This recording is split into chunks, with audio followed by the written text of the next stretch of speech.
ਤੁਸੀਂ ਦੱਸੋ ਤੁਹਾਡਾ ਇਲਾਕਾ ਕਿਹੜਾ ਹੈ? ਮੇਰਾ ਇਲਾਕਾ ਰਾਜਸਥਾਨ ਵਾਲੇ, ਉੱਥੇ ਦੀ ਮਿੱਟੀ ਤੇ ਹਵਾ ਨਾਲ ਮੇਰਾ ਬਚਪਨ ਜੁੜਿਆ ਹੋਇਆ ਹੈ। ਅੱਛਾ, ਤੁਹਾਡਾ ਬਚਪਨ ਕਿਹੋ ਜਿਹਾ ਗੁਜ਼ਰਿਆ? ਬਚਪਨ ਬੜਾ ਸਾਦਾ ਸੀ। ਸਾਡੇ ਕੋਲ ਦੌਲਤ ਘੱਟ, ਪਰ ਗੀਤ ਤੇ ਕਹਾਣੀਆਂ ਬਹੁਤ ਸੁਣ।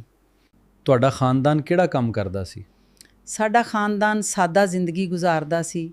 ਘੋੜੇ, ਊਂਟ ਤੇ ਜਾਨਵਰਾਂ ਨਾਲ ਸਾਡੀ ਜ਼ਿੰਦਗੀ ਦਾ ਬੜਾ ਤਾਲੁਕ ਸੀ। ਤੁਹਾਨੂੰ ਗਾਉਣ ਦਾ ਸ਼ੌਕ ਕਦੋਂ ਹੋਇਆ? ਪਤਾ ਨਹੀਂ ਕਦੋਂ, ਬਸ ਦਿਲ ਵਿੱਚੋਂ ਆਵਾਜ਼ ਨਿਕਲਦੀ ਸੀ ਤੇ ਮੈਂ ਗਾ ਲੈਂਦੀ ਸਾਂ। ਗਾਣਾ ਮੇਰੇ ਲਈ ਸਾਹ ਵਾਂਗ ਸੀ। ਤੁਸੀਂ ਮਜ਼ਾਰਾਂ ਤੇ ਵੀ ਗਾਇਆ ਕਰਦੇ ਸੀ? ਹਾਂ, ਮਜ਼ਾਰ ਤੇ ਬੈਠ ਕੇ ਜਦੋਂ ਗਾਉਂਦੀ ਸਾਂ, ਲੋਕ ਰੁਕ ਕੇ ਸੁਣਨ ਲੱਗ ਪੈਂਦੇ ਸਨ। ਉਹ ਮੁਹੱਬਤ ਅੱਜ ਵੀ ਯਾਦ ਹੈ। ਤੁਹਾਡੀ ਆਵਾਜ਼ ਲੋਕਾਂ ਤੱਕ ਕਿਵੇਂ ਪਹੁੰਚੀ? ਇੱਕ ਦਿਨ ਮੇਰੀ ਆਵਾਜ਼ ਉਹਨਾਂ ਲੋਕਾਂ ਤੱਕ ਪਹੁੰਚ ਗਈ ਜਿਹੜੇ ਮੌਸੀਕੀ ਨਾਲ ਜੁੜੇ ਹੋਏ ਸੀ। ਉੱਥੋਂ ਸਫ਼ਰ ਹੌਲੀ-ਹੌਲੀ ਅੱਗੇ ਵਧਿਆ। ਰੇਡੀਓ ਤੇ ਪਹਿਲੀ ਵਾਰੀ ਗਾਉਣ ਦਾ ਤਜਰਬਾ ਕਿਹੋ ਜਿਹਾ ਸੀ? ਮੇਰੇ ਲਈ ਉਹ ਵੱਡਾ ਵੇਲਾ ਸੀ। ਜਦੋਂ ਆਪਣੀ ਆਵਾਜ਼ ਰੇਡੀਓ ਤੇ ਸੁਣੀ, ਦਿਲ ਵਿੱਚ ਅਜੀਬ ਜਿਹੀ ਖੁਸ਼ੀ ਹੋਈ।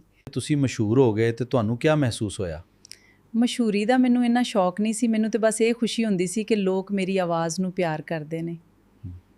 ਤੁਹਾਡੇ ਖਿਆਲ ਵਿੱਚ ਲੋਕ ਗੀਤ ਦੀ ਅਸਲ ਤਾਕਤ ਕੀ ਹੈ?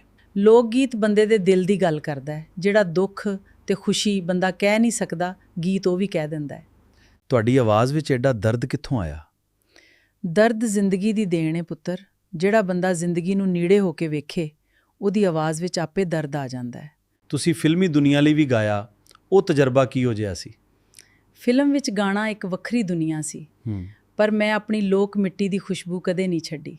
ਤੁਹਾਡੀ ਆਵਾਜ਼ ਸਰਹੱਦ ਪਾਰ ਵੀ ਬਹੁਤ ਪਸੰਦ ਕੀਤੀ ਗਈ। ਇਹ ਕਿਹੋ ਜਿਹਾ ਅਹਿਸਾਸ ਸੀ?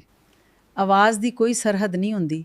ਜੇ ਦਿਲ ਨੂੰ ਲੱਗ ਜਾਏ, ਫਿਰ ਉਹ ਹਰ ਪਾਸੇ ਆਪਣੀ ਲੱਗਦੀ ਹੈ। ਤੁਹਾਡਾ ਆਪਣਾ ਸਭ ਤੋਂ ਪਿਆਰਾ ਗੀਤ ਕਿਹੜਾ ਹੈ? ਜਿਹੜਾ ਗੀਤ ਦਿਲ ਦੇ ਨੇੜੇ ਹੋ ਜਾਏ, ਉਹਨੂੰ ਇੱਕ ਨਾਂ ਦੇ ਕੇ ਕੀ ਕਰਾਂ।